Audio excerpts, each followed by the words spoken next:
Buenas noches, mi nombre es Yuritza Serna Matienzo. En esta oportunidad, en el curso de Intervención en Salud Pública, Género, Sexualidad y Violencia Estructural, se va a tratar sobre dos posturas en cuanto a la educación integral sexual en las escuelas.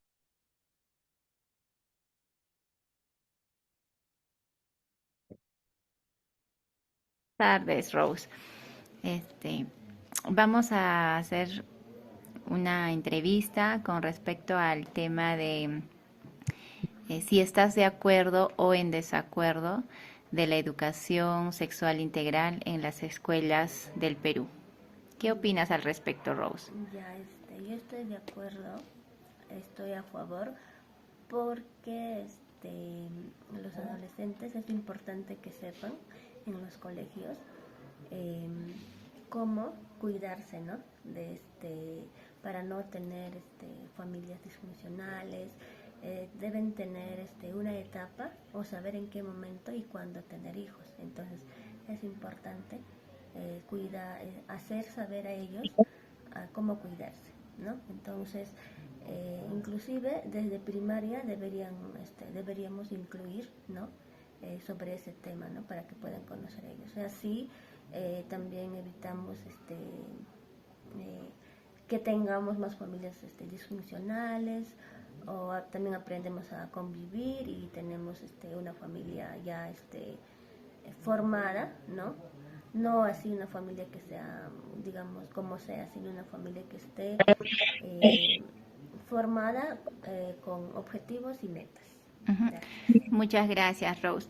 Rose, ¿nos permitirías compartir esta entrevista tal vez en un video público o privado? Ella, público. Muchas gracias, Rose. Ya, gracias. Tarde. Muy bien.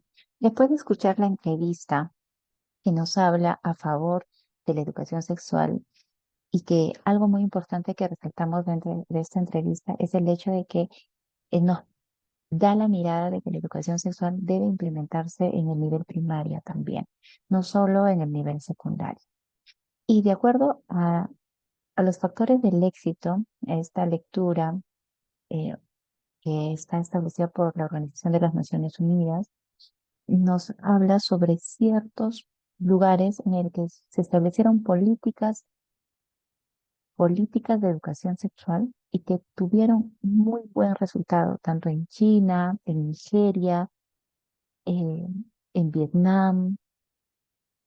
Entonces, en estos países no solamente se buscaba la educación sexual en las escuelas, sino primero se buscó establecer, establecer políticas públicas que abarquen en cada rincón del Estado.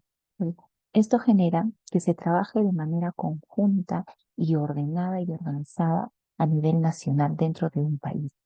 Y eso es algo que en el Perú todavía no hemos logrado. Pero los pasos son mucho más lentos. Eh, el Ministerio de Educación actualmente, con el Ministerio de la Mujer y Poblaciones Vulnerables, ha implementado un programa en el 2023 que es referente a la prevención de la violencia sexual, niños y niñas y habilidades socioemocionales a nivel primario. Tal vez es uno de los primeros pasos que se da para hablar sobre educación sexual en para niveles de temprana educación sexual, ¿no? Nivel primaria y no solamente esperar a que llegue el nivel secundario. Y eso es muy importante. Pero aún, aún tenemos falencias en cuanto a las leyes que no favorecen a la educación sexual integral en los jóvenes. Es por ello que buscamos a través de este trabajo reflexionar sobre qué podríamos hacer, ¿no? Desde nuestro rol como estudiantes, como jóvenes y como ciudadanos de nuestro país. Para continuar analizando sobre estas entrevistas, veamos ahora la entrevista en contra. Buenos días, Gustavo. Te vamos a hacer una entrevista con respecto al tema de sexualidad. Entonces, la pregunta es, ¿Tú estás de acuerdo o en desacuerdo a que se dé la educación sexual integral en las escuelas? Bueno, yo no estoy de acuerdo, dado el motivo que muchos de los docentes, o por no decir la gran mayoría, no tenemos o no estamos capacitados para nosotros poder afrontar con los jóvenes, ¿no? Sabes que tenemos jóvenes de 10 hasta los 16 o 17 años. Más sí estaría de acuerdo que el ministerio nos capacite a nosotros los docentes o ellos mismos realizar lo que es la educación sexual en los colegios. Muchas gracias, Gustavo. Gustavo, ¿nos permitirías compartir este video con otras personas? Sí, claro. Muchas gracias. Eso sería todo. Muy bien. Y analizando esta segunda entrevista que es en contra de la educación integral, es con un motivo muy esencial. Muchos de los profesionales que trabajan en las escuelas no se sienten capacitados para poder impartir educación sexual integral, ni en el nivel inicial, ni en el nivel primario, y mucho menos en el nivel secundario, donde hoy en día los adolescentes, con el tema de la globalización, han creado contenidos en muchos casos eh, no confiables y que es difícil de desmentir si es que el profesional no está preparado. Y nuevamente volvemos al tema de las políticas públicas en cuanto a la educación sexual. Si bien el Estado, como Ministerio de Educación, busca promover una educación sexual integral, aún no se ha logrado establecer, como se hizo tal vez en Nigeria, una educación sexual con materiales estandarizados para todas las regiones.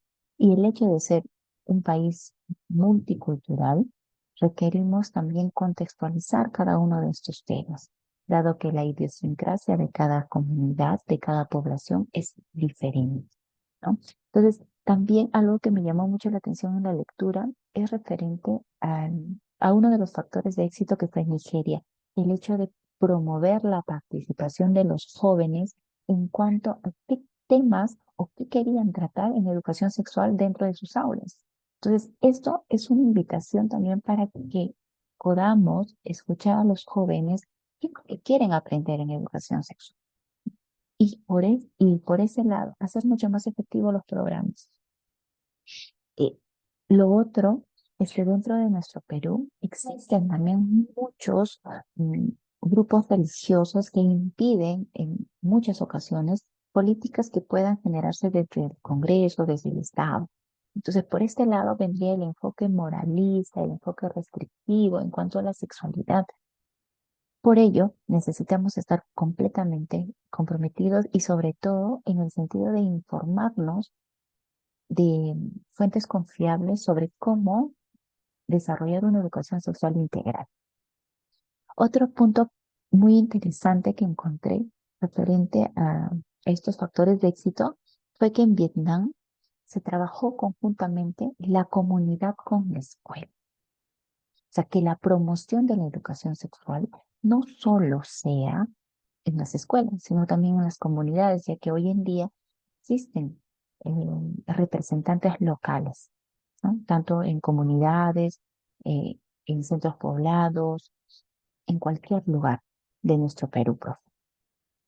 Y otro tema muy importante es que incentivar a los jóvenes a la participación de voluntariados. Mm, Por ejemplo, mi persona participa en el voluntariado de Red Pública, desde el cual tratamos de promover políticas públicas juveniles. O sea, son jóvenes que proponen qué les gustaría que exista como leyes o normativas dentro de nuestra sociedad peruana. Yo creo que esto sería una forma de buscar establecer una educación integral inclusiva y también de manera multisectorial, con diferentes instituciones. Y algo que quiero recalcar también es que hablar de educación sexual es tener en cuenta el desarrollo del ser humano, como se desarrolló en Kenia, ¿no? La educación sexual se estableció a través de edades. Y de esta forma los profesionales fueron capacitados para hablar de determinados temas de educación sexual, respetando el ciclo de vida. Entonces, esto de la educación sexual es muy interesante, pero nos falta mayor responsabilidad porque existe en nuestro Perú profundo, como en el que me encuentro en Ancash, que muchas adolescentes sufren de violencia sexual y no lo consideran así. Han normalizado muchos tipos de violencia sexual y es ahí donde entra nuestra labor de profesionales para poder impartir una educación mucho más sentida, una educación sexual considerando la realidad de cada comunidad. Muchas gracias.